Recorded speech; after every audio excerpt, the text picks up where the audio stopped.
Hi hello dears, എല്ലാ മക്കൾക്കും എജ്യുമേറ്റിൻ്റെ മറ്റൊരു ക്ലാസ്സിലേക്ക് സ്വാഗതം. അപ്പോൾ ഈ ക്ലാസ്സിൽ നമ്മൾ നോക്കാനായിട്ട് പോകുന്നത് 5ാം ക്ലാസ്സിലെ മക്കളുടെ കേരള പാഠാവലിയുടെ ഒരു മോഡൽ ചോദ്യപേപ്പറാണ് കേട്ടോ. ഇത് നമുക്ക് കഴിഞ്ഞ വർഷം വന്ന ഒരു ചോദ്യപേപ്പറാണ് ക്രിസ്മസ് പരീക്ഷയ്ക്ക്. സിലബസ് മാറിയ ശേഷം വന്നതുകൊണ്ട് നമുക്ക് ഏകദേശം ഇതുപോലെയുള്ള ചോദ്യങ്ങളൊക്കെ പ്രതീക്ഷിക്കാം. ക്ലാസ്സിലേക്ക് കിടക്കുന്നതിന് മുന്നേയായി ചാനൽ ആദ്യമായി കാണുന്നവരാണെങ്കിൽ ഒന്ന് സബ്സ്ക്രൈബ് ചെയ്ത് സപ്പോർട്ട് ചെയ്യാൻ മറക്കരുത്. അതുപോലെ വീഡിയോ നിങ്ങളുടെ കൂട്ടുകാരിലേക്ക് കൂടെ ഒന്ന് ഷെയർ ചെയ്ത് കൊടുക്കണേ. അപ്പോൾ ശരി, നമുക്ക് നേരെ ക്ലാസ്സിലേക്ക് കിടക്കാം. പ്രവർത്തനം 1, വായിക്കാം എഴുതാം. മണിക്കല്ലിനെ പുഴ വീണ്ടും എടുത്തു നടന്നിരുന്നെങ്കിൽ അത് കൂടുതൽ ചെറുതായേനെ. ഏറ്റവും ഒടുവിൽ മണൽത്തരിയായി മാറി കടലോരത്തെ അതിന്റെ സഹോദരങ്ങളുമായി ചേരുമായിരുന്നു. ആ മനോഹരമായ കടപ്പുറത്ത് കുട്ടികൾ പൂഴി മണലിലിരുന്ന് കളിക്കുകയും മണൽക്കൊട്ടാരങ്ങൾ പണിയുകയും ചെയ്യുമായിരുന്നു. ഓർത്തു നോക്കൂ, ഒരു മണിക്കല്ലിന് ഇത്രമാത്രം കഥകൾ പറയാനുണ്ടെങ്കിൽ നമുക്ക് ചുറ്റുമുള്ള പാറകൾക്കും പർവ്വതങ്ങൾക്കും മറ്റു വസ്തുക്കൾക്കും പറയാൻ എന്തെല്ലാം കഥകൾ ഉണ്ടാകും. ഇനി നമുക്ക് ഇതിനെ ആസ്പദമാക്കിയിട്ടുള്ള 5 ചോദ്യങ്ങൾ നോക്കാം. അത് കൂടുതൽ ചെറുതായേനെ. ഏത്? എ പുഴ, ബി പൂഴി, സി മണിക്കല്ല്, ഡി മണൽത്തരി. ഏതാണ്? ആ ഭാഗം ഒന്നുകൂടെ വായിച്ചു നോക്കൂ. മണിക്കല്ലിനെ പുഴ വീണ്ടും എടുത്തു നടന്നിരുന്നെങ്കിൽ അത് കൂടുതൽ ചെറുതായേനെ. അപ്പൊ ആരാണ്? സി മണിക്കല്ലാണ് ഉത്തരം. ഇനി ചോദ്യം 2, കടലോരത്തെ സഹോദരങ്ങൾ എന്ന് വിശേഷിപ്പിക്കുന്നത് ആരെ? എ പർവ്വതങ്ങളെ, ബി പാറകളെ, സി കടപ്പുറത്തെ, ഡി മണൽത്തരികളെ. നോക്കൂ, വായിച്ചു നോക്കൂ. ഏറ്റവും ഒടുവിൽ മണൽത്തരിയായി മാറി കടലോരത്തെ അതിന്റെ സഹോദരങ്ങളുമായി ചേരുമായിരുന്നു. അപ്പൊ ആരാണ് കടൽ തീരത്തെ സഹോദരങ്ങൾ എന്ന് പറയുന്നത്? മണൽത്തരികളാണ് അല്ലെ. ചോദ്യം 3, കുട്ടികൾ പൂഴി മണലിലിരുന്ന് പണിയുന്നത് എന്താണ്? എ മണിക്കല്ല്, ബി മണൽത്തരികൾ, സി മണൽ കൊട്ടാരം, ഡി പർവ്വതം. നോക്കൂ, വായിച്ചു നോക്കൂ. ആ മനോഹരമായ കടപ്പുറത്ത് കുട്ടികൾ പൂഴി മണലിലിരുന്ന് കളിക്കുകയും മണൽ കൊട്ടാരങ്ങൾ പണിയുകയും ചെയ്യുമായിരുന്നു. അപ്പൊ മണൽ കൊട്ടാരമാണ് ഉത്തരം. ചോദ്യം 4, പാറകൾക്കും പർവ്വതങ്ങൾക്കും മറ്റു വസ്തുക്കൾക്കും പറയാൻ എന്തെല്ലാം കഥകൾ ഉണ്ടാകും? ആരുടെ കഥ ഓർത്താണ് ഈ പ്രസ്താവന? എ മണലിന്റെ, ബി കടലിന്റെ, സി മണിക്കല്ലിന്റെ, ഡി പാറകളുടെ. അപ്പോൾ താഴെ ഏറ്റവും അവസാനം വായിച്ചു നോക്കൂ.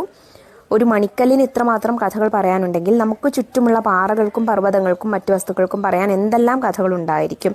അപ്പോൾ മണിക്കല്ലാണ് ഉത്തരം. മണിക്കല്ലിന്റെ കഥകളോടാണ് ഇതിനെ എന്ത് ചെയ്തിട്ടുള്ളത്? സാമ്യപ്പെടുത്തിയിട്ടുള്ളത്.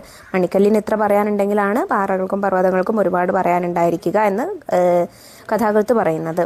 ചോദ്യം 5, മണിക്കല്ലിനെ എടുത്ത് നടന്നത് ആരാണ്? എ കടൽ, ബി പാറ, സി പുഴ, ഡി പർവ്വതം. പുഴയാണല്ലേ. മണിക്കല്ലിനെ പുഴ വീണ്ടും എടുത്തു നടന്നിരുന്നെങ്കിൽ എന്ന് പറയുന്നുണ്ട്. അപ്പൊ പുഴയാണ്. പ്രവർത്തനം 2, എ യാത്രാനുഭവം. ഇടുക്കിയുടെ താജ്മഹൽ എന്ന പാഠഭാഗത്തിലുള്ള അഖിലിന്റെയും അമ്മുവിന്റെയും യാത്രാനുഭവങ്ങൾ പരിചയപ്പെട്ടല്ലോ.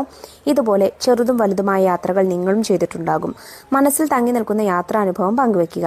നമ്മൾ ഒരുപാട് യാത്രാനുഭവം പല ചോദ്യപേപ്പറുകളിലായിട്ടും അതുപോലെ പല പാഠഭാഗങ്ങളിൽ നിന്നുള്ള ക്വസ്റ്റ്യനായിട്ടും ചെയ്തിട്ടുണ്ടല്ലേ. ഞാൻ ഒരു ഉദാഹരണം നിങ്ങൾക്ക് ഇവിടെ കൊടുക്കാം.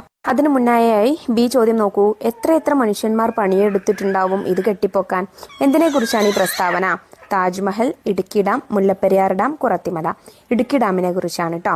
ഇനി നമുക്ക് യാത്രാനുഭവം നോക്കാം. കഴിഞ്ഞ അവധിക്കാലത്ത് ഞാനും എൻ്റെ കുടുംബവും സഞ്ചാരികളുടെ പറുദീസ എന്നറിയപ്പെടുന്ന വയനാട്ടിലേക്കായിരുന്നു യാത്ര പോയത്. ഒരുപാട് സമയത്തെ യാത്രയ്ക്ക് അവസാനം വയനാട് എത്തിയെന്ന് അച്ഛൻ പറഞ്ഞു. ദൈവത്തിന്റെ സ്വന്തം നാട്. കേരളത്തെ സ്വർഗതുല്യമാക്കുന്നതിൽ വയനാടിനുള്ള പങ്ക് വളരെ വലുതായിരുന്നു.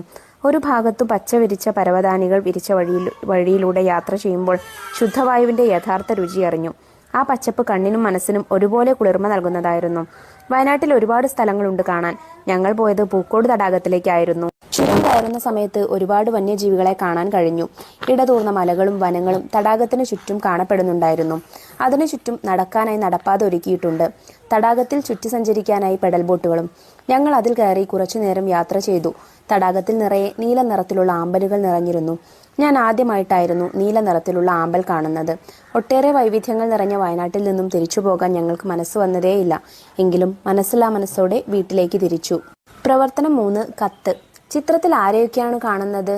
ഒരു അമ്മയും മകനും അതുപോലെ ഒരു പോസ്റ്റ്മാനും ഉണ്ട് അല്ലെ. കത്ത് തരുന്ന ആളാണ് പോസ്റ്റ്മാൻ. പോസ്റ്റ്മാനെ, വീട്ടമ്മയെ, കുഞ്ഞിനെ അല്ലേ. കത്തുകളിലൂടെ വിവരങ്ങൾ കൈമാറിയുന്ന കാലം നമുക്കുണ്ടായിരുന്നു. ഇപ്പോൾ മൊബൈൽ ഫോൺ സന്ദേശങ്ങളുടെ കാലമാണല്ലോ. കത്തെഴുത്തിന്റെ സുഖം അറിയണമെങ്കിൽ അത് എഴുതുക തന്നെ വേണം. ഓണാഘോഷത്തെക്കുറിച്ച് പ്രിയ സുഹൃത്തിന് കത്ത് തയ്യാറാക്കുക. അപ്പൊ കത്തെഴുതുമ്പോൾ മക്കളെ നമ്മൾ ഒരുപാട് തവണ പറഞ്ഞിട്ടുണ്ട്.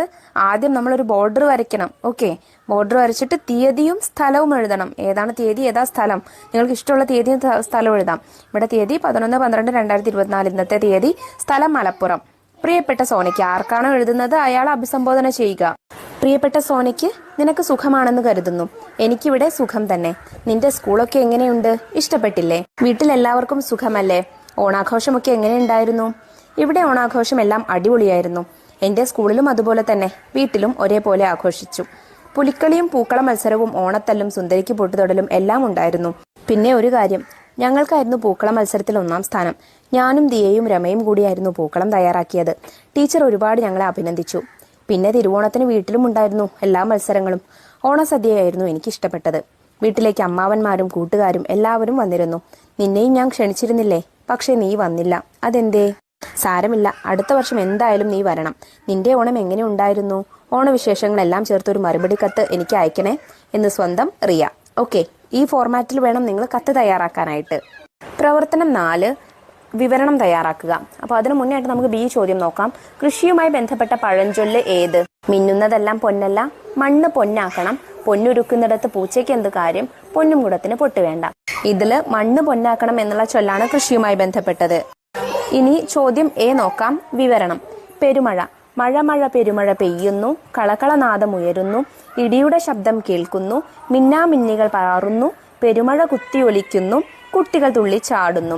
ആർദ്ര AS എന്നുള്ള കവയത്രി എഴുതിയ ചെറിയൊരു കവിതയാണ് കേട്ടോ ഇത്. പെരുമഴയെ കുറിച്ചാണ് ഈ കവിത. പുഴയുടെ കൂട്ടുകാരിയായ ചാറ്റൽ മഴയെ മഴ ചാറുമ്പോൾ എന്ന കവിതയിലൂടെ പരിചയപ്പെട്ടല്ലോ. മഴയെ ഇഷ്ടപ്പെടുന്നവരും അല്ലാത്തവരും ഉണ്ടാകാം. മഴ ഒഴിയുമ്പോഴുള്ള അവസ്ഥയെക്കുറിച്ച് വിവരണം തയ്യാറാക്കുക. അതായത് മഴ പെയ്തു കഴിഞ്ഞ ശേഷമുള്ള കാഴ്ചകൾ വെച്ചിട്ട് വേണം ഒരു വിവരണം തയ്യാറാക്കാൻ. മഴ പെയ്യുന്നത് കാണാൻ എത്രമാത്രം മനോഹരമാണോ അത്ര തന്നെ മനോഹരമാണ് മഴ തോർന്നു കഴിഞ്ഞ ശേഷമുള്ള കാഴ്ചകളും. എല്ലാ മരങ്ങളിലും ഇലകളിലും പുല്ലുകളിലുമായി മഴത്തുള്ളികൾ താഴേക്ക് വീഴാനായി നിൽക്കുന്നുണ്ടായിരിക്കും. ജനൽ കമ്പികളിൽ ശീതലടിച്ച ജലകണികകൾ ഇറ്റു വീഴാനായി നിൽക്കുന്നത് കാണാൻ നല്ല ഭംഗിയാണ്. നനഞ്ഞു കുതിർന്ന മുറ്റവും താഴേക്ക് പതിക്കാനായി നിൽക്കുന്ന പൂക്കളും പാതിചാഞ്ഞ മരക്കൊമ്പുകളും എല്ലാം കാണാൻ എന്തു ഭംഗിയാണ്. മഴ പെയ്തു തോർന്നാലും മരം അപ്പോഴും പെയ്യുന്നുണ്ടായിരിക്കും. പ്രവർത്തനം 5, പ്രസംഗം. അതിൽ എ ചോദ്യം ചെയ്യുന്നതിന് മുന്നേറ്റ് ബി ചോദ്യം നോക്കാം. താഴെ വീഴുകയാൽ ആകൃതി മാറും. ആർക്ക്? താഴെ വീഴുന്ന സമയത്ത് ആകൃതി മാറുന്നത് ആർക്കാണെന്നാണ് ചോദിച്ചിട്ടുള്ളത്. എ വയലിന്, പെണ്ണാൾക്ക്, വാരിതത്തിന്, കാർമുകിലിന്. എന്താണ് മക്കളെ ഉത്തരം? കാർമുകിലിനാണ് താഴെ വീഴുമ്പോൾ ആകൃതി മാറുന്നത്. അതായത് കാർമുകിൽ എന്താവുന്നു? മഴയായിട്ട് പെയ്യുന്നു അല്ലേ? അപ്പോൾ ഈ മഴത്തുള്ളികൾ താഴെ വീഴുമ്പോൾ ആകൃതി മാറും എന്നാണ് നമ്മൾ ആ കവിതയിൽ പഠിച്ചിട്ടുണ്ടായിരുന്നത്. ഇനി നമുക്ക് എ ചോദ്യം നോക്കാം. പ്രസംഗം. ഇപ്പോൾ മഴയും പുഴയും കാറ്റും കിളിയുമെല്ലാം ഒന്നിച്ചു തുഴയുന്നുണ്ട്. ഇനി അവർ തനിച്ചാവുമോ? കുടയോളം ഭൂമി എന്ന യൂണിറ്റിലെ ഭൂമി എന്ന കവിതയിലെ ഈ വരികൾ നിങ്ങൾ ഓർക്കുന്നില്ലേ? ഇനി അവർ തനിച്ചാവുമോ എന്ന ചോദ്യം നമ്മളോടാണ്. പ്രകൃതി നേരിടുന്ന ആശങ്കകളാണ് ഇവിടെ തെളിയുന്നത്. മനുഷ്യനും പ്രകൃതിയും എന്ന വിഷയത്തെക്കുറിച്ച് ലഘു പ്രസംഗം തയ്യാറാക്കുക. അപ്പൊ പ്രസംഗം എഴുതേണ്ടത് എങ്ങനെയാണെന്ന് മക്കൾക്ക് അറിയാമല്ലോ. നമ്മൾ ഒരുപാട് പ്രവർത്തനങ്ങൾ പ്രസംഗം എഴുതുന്നത് ചെയ്തിട്ടുണ്ട്. നമുക്കിതിന്റെ ഒരു ഉദാഹരണം നോക്കാം. അതായത് ഇതിന്റെ ഒരു ചെറിയ എക്സാമ്പിൾ മാം കാണിച്ച് എഴുതി തരാം. അതിന്റെ ഫോർമാറ്റിൽ ഇതുപോലെയാണോ, ഈ പോയിന്റുകളൊക്കെ വരുന്ന രീതിയിലാണോ നിങ്ങൾ പ്രസംഗം എഴുതിയിട്ടുള്ളത് എന്ന് ഒന്ന് വിലയിരുത്തുക. വേദിയിലിരിക്കുന്ന വിശിഷ്ട വ്യക്തികളെ, എൻ്റെ പ്രിയപ്പെട്ട സുഹൃത്തുക്കളെ, നമസ്കാരം. പ്രകൃതിയും മനുഷ്യനും തമ്മിലുള്ള അഭേദ്യമായ ബന്ധം ഞാൻ പറയാതെ തന്നെ നിങ്ങൾക്കറിയാമല്ലോ. ജീവൻ കൊടുത്തും സംരക്ഷിക്കേണ്ട പ്രകൃതിയെ ഓരോ ദിവസവും നമ്മൾ ഉപദ്രവിച്ചു കൊണ്ടിരിക്കുകയാണ്. മനുഷ്യന്റെ ഇടപെടൽ മൂലം പ്രകൃതിയിൽ ഒരുപാട് മാറ്റങ്ങൾ സംഭവിക്കുന്നുണ്ട്. മനുഷ്യൻ പ്രകൃതിയെ അമിതമായി ചൂഷണം ചെയ്യുന്നത് മൂലം മഴയുടെ അളവ് കുറയുകയും പുഴകൾ വറ്റി വരളുകയും പക്ഷി മൃഗാദികൾക്ക് വംശനാശം സംഭവിക്കുകയും ചെയ്യുന്നു. മരങ്ങൾ മുറിച്ചും കുന്നുകൾ നികത്തിയും മനുഷ്യന്റെ ക്രൂരതയുടെ ദംഷ്ട്രകൾ പ്രകൃതിയിലേക്ക് ആഴ്ന്നിറക്കുമ്പോഴും പ്രകൃതി എന്ന അമ്മ നമ്മളെ ഓരോ തരത്തിലും സംരക്ഷിച്ചു കൊണ്ടിരിക്കുന്നു. വളർന്നു വരുന്ന തലമുറ എന്ന നിലയ്ക്ക് ഞാൻ നിങ്ങളോടൊരു കാര്യം പറയട്ടെ. നമ്മുടെ മാതാപിതാക്കളെ നമ്മൾ എങ്ങനെയാണോ സംരക്ഷിക്കുന്നത്, സ്നേഹിക്കുന്നത്, അതുപോലെ തന്നെ പ്രകൃതി എന്ന അമ്മയെയും നമ്മൾ സംരക്ഷിക്കണം. മരങ്ങൾ നട്ടുപിടിപ്പിച്ചും ജലസ്രോതസ്സുകൾ സംരക്ഷിച്ചും നാം ഓരോരുത്തരും പ്രകൃതിയെ നാളേക്ക് വേണ്ടി നിലനിർത്തണം. ഒരിക്കൽ കൂടി പ്രകൃതിയെ സംരക്ഷിക്കുന്നത് നമ്മുടെ ഉത്തരവാദിത്തമാണ് എന്ന് ഓർമ്മിപ്പിച്ചുകൊണ്ട് ഞാൻ നിർത്തുന്നു. നന്ദി, നമസ്കാരം. അപ്പോൾ മക്കളെ, ഈ പോയിന്റ്സ് ഒക്കെ നിങ്ങളുടെ എഴുതിയിട്ടുള്ള പ്രസംഗത്തിൽ വന്നിട്ടുണ്ടോ? അതായത് പ്രകൃതിയെ നമ്മൾ ചൂഷണം ചെയ്യുന്നതും പ്രകൃതിയെ സംരക്ഷിക്കേണ്ടതിന്റെ ആവശ്യകത പറഞ്ഞുകൊണ്ടുമെല്ലാം വേണം നിങ്ങൾ ഈ പ്രസംഗം തയ്യാറാക്കേണ്ടത്. ഓക്കെ, ഇതെല്ലാം വന്നിട്ടുണ്ടായിരിക്കുമല്ലോ അല്ലേ? പ്രവർത്തനം 6, അനുഭവക്കുറിപ്പ്. നീർനാഗം എന്ന പാഠഭാഗത്തിൽ ബഷീർ ചെയ്ത കുസൃതി എല്ലാവരെയും ചിരിപ്പിച്ചതാണല്ലോ. കുട്ടിക്കാലം കുസൃതികളെയും കൂടിയാണ്. ഓർക്കുമ്പോൾ ചിരി വരുന്ന ഏതെങ്കിലും ഒരനുഭവം പങ്കുവെക്കുക. ഇത് നമ്മൾ ഓൾറെഡി ആ പാഠത്തിൽ തന്നെ ചെയ്തിട്ടുണ്ടായിരുന്നു. ഈ അനുഭവക്കുറിപ്പ് എഴുതിയിട്ടുണ്ടായിരുന്നു. മക്കൾ ഓർക്കുന്നുണ്ടോ?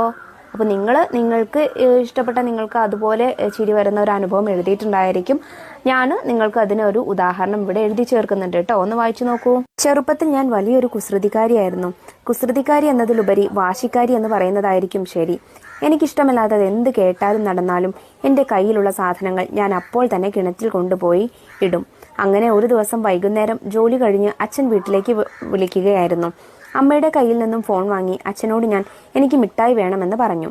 നിനക്ക് മിഠായി ഒന്നും ഞാൻ കൊണ്ടുവരില്ല എന്ന് അച്ഛൻ തിരിച്ചു പറഞ്ഞു. അച്ഛൻ അത് തികച്ചും തമാശയായാണ് പറഞ്ഞത്. പക്ഷേ അന്നത്തെ എൻ്റെ ബുദ്ധിയിൽ എനിക്കത് ബോധിച്ചില്ല. ഞാൻ ഉടനെ തന്നെ എൻ്റെ കയ്യിലുള്ള ഫോൺ എടുത്ത് കിണറ്റിലേക്ക് എറിഞ്ഞു. എന്തായാലും അതുവരെ കുസൃതി മാത്രമായി കണ്ടിരുന്ന എൻ്റെ ആ സ്വഭാവം അന്ന് കുറച്ച് ഗൗരവമായി വീട്ടുകാർ കണ്ടു. എനിക്ക് ശാസനയും അടിയും കിട്ടി. അതോടെ എൻ്റെ ആ ശീലം ഞാൻ മാറ്റുകയും ചെയ്തു. അപ്പോൾ ഇത്രയും ചോദ്യങ്ങളാട്ടോ മക്കളെ ഈ ചോദ്യപേപ്പറിൽ നിങ്ങൾക്ക് നോക്കാനായിട്ടുള്ളത്. ഇത് കഴിഞ്ഞ വർഷത്തെ ക്വസ്റ്റ്യൻ പേപ്പറാണ്. അപ്പോൾ ഏകദേശം ഇതുപോലെയൊക്കെയുള്ള ചോദ്യങ്ങൾ നമുക്ക് പ്രതീക്ഷിക്കാവുന്നതാണ്. ഡിസ്കസ് ചെയ്ത ചോദ്യങ്ങളൊക്കെ എല്ലാ മക്കൾക്കും മനസ്സിലായിട്ടുണ്ടെന്ന് വിശ്വസിക്കുന്നു. വീഡിയോ യൂസ്ഫുൾ ആയിട്ടുണ്ടെങ്കിൽ നിങ്ങളുടെ കൂട്ടുകാരിലേക്കൂടെ നമ്മുടെ ക്ലാസ് ഒന്ന് ഷെയർ ചെയ്ത് കൊടുക്കാൻ മറക്കരുത്. 5ാം ക്ലാസ്സിലെ മറ്റു വിഷയങ്ങളുടെ ചോദ്യപേപ്പറുകൾക്ക് വേണ്ടി ചാനലൊന്ന് സബ്സ്ക്രൈബ് ചെയ്യാനും മറക്കരുത്. അതുപോലെ ഇന്നത്തെ ക്ലാസ്സിനെ കുറിച്ചുള്ള അഭിപ്രായങ്ങൾ കമൻറ്റ് ബോക്സിലൂടെ അറിയിക്കാൻ വേണേ. അപ്പോൾ ശരി, നമുക്ക് അടുത്ത ക്ലാസ്സുമായി വീണ്ടും കാണാം. താങ്ക്